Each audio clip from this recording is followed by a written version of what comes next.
Osho said the greatest fear in the world is the opinion of others.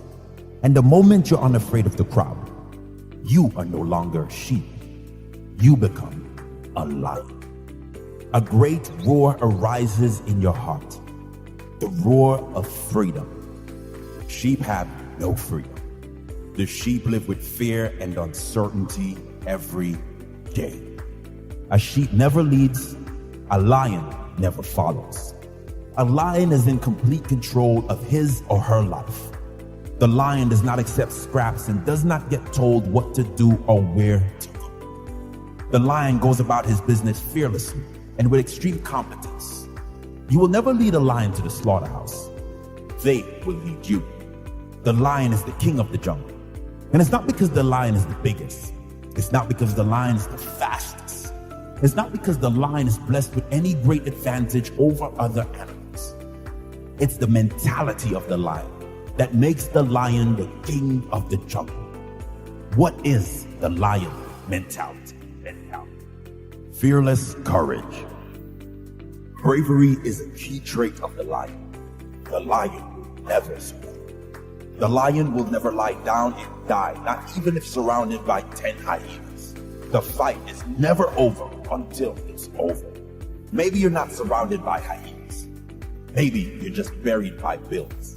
Maybe you need to stand up for something you believe in that no one around you agrees with. Do not give up. Do not give in. Be fearless in going after what you really want in your life. Maybe you've been at it for years and nothing has worked yet. Maybe you're tired of hunting your goals and seeing no rewards. Do not give up. You must keep fighting. You have no guarantee of success if you keep going, but you do have possibility. There is a chance. The only guarantee comes with quitting, and that is the guarantee of missing out on the life you really want. Keep fighting for the life you must have, regardless of the hyenas. No surrender. Certainty. The lion is certain. The lion never second guesses. When the lion goes in, it goes in 100%. There's nothing half-hearted about the lion. How great could your life be if you lived with the certainty of a lion? What if you just started believing in yourself and your own abilities? How far could you go with unbreakable self-belief? Who could you become if there was no doubt in you? If you trusted your intuition and just went for everything you want in life with the same ruthless certainty as a lion hunting its prey. You can't rely on other people to achieve the results you want in your life. You are the only one responsible for your results. Take responsibility. Take ownership. Take action. Only you know what's best for you in your life. Only you know which path to take in each moment of your life. You must make those decisions with certainty. Freedom. The lion has freedom because the lion demands freedom. The lion has freedom because he fights for freedom. His very nature says he will die for that freedom. Perhaps there's no more valuable asset on this earth than freedom. Something you could only understand if you've experienced a lack of it. In your own life, you must fight for freedom. Your own and that of others. The freedom to speak your mind. The freedom to be who you want to be. The freedom to live on your terms. Freedom means fairness for all. The freedom to be who you must be while allowing others to be who they're going to. There is no greater value. Fight for your freedom. Protective. The lion is protective of everything of value. The family, the pack, dinner. If you threaten anything of value to the lion, you better be prepared to fight. I've dealt with lots of people who have anxiety disorders, And one thing about people who have anxiety disorders is they are not mysterious to me. It's no problem for me to understand why people have anxiety disorders, or why they're depressed, or why they have substance use problems.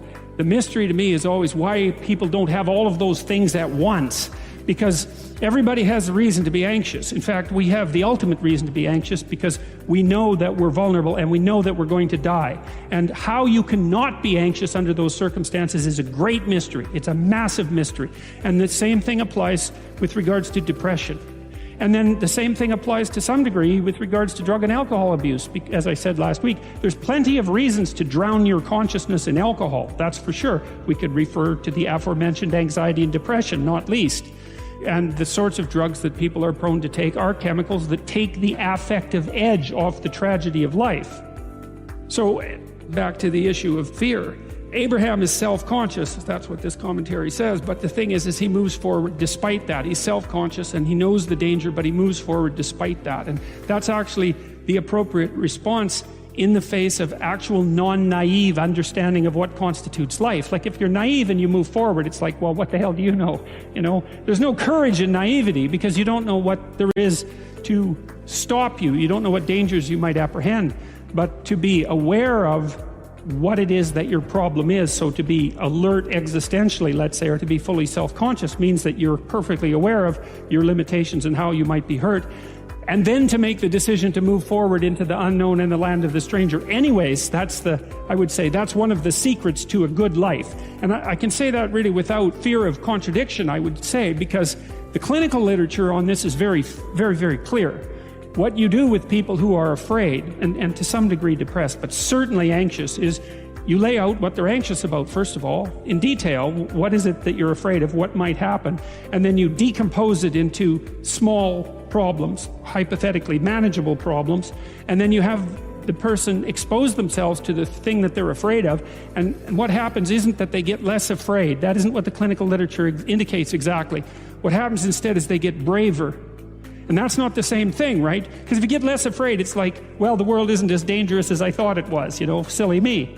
If you get braver, that's not what happens. What happens is, yeah, the damn world's just as dangerous as I thought, or maybe it's even more dangerous than I thought, but it turns out that there's something in me that responds to taking that on as a voluntary challenge and grows and thrives as a consequence. And there's no doubt about this. Even the psychophysiological findings are quite clear.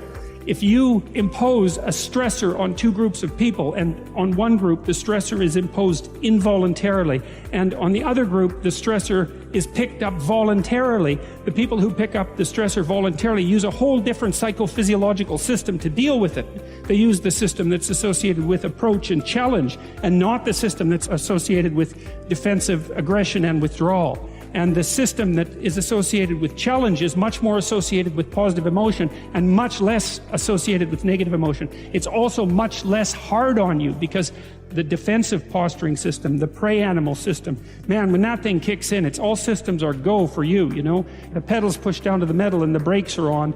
You're using future resources that you could be storing for future time right now in the present to ready yourself for emergency. Most people in life, we really feel like the level of stress in our life comes to how much of life do you feel like you control, or how much does life control you? Do you tend to control more of what's going on, or events controlling you? It's very easy to have those events start to take control unless we take control of what's between our ears, our own mind. You see, what you and I focus on massively affects how we feel, whether we're thriving or surviving. If you focus on what you can't control, if you focus on the past, if you focus on what's missing from your life constantly, that pattern of focus will make you frustrated, overwhelmed, depressed. It won't even matter if you're, taking antidepressants. If you keep focusing on what you can't control, what's missing from your life, you're going to feel depressed still. You can take as many antidepressants as you want. Focus equals power. If you want to thrive, you got to focus on what you can control. You got to focus on the difference you can make. You got to focus on what's already in your life that you're grateful for.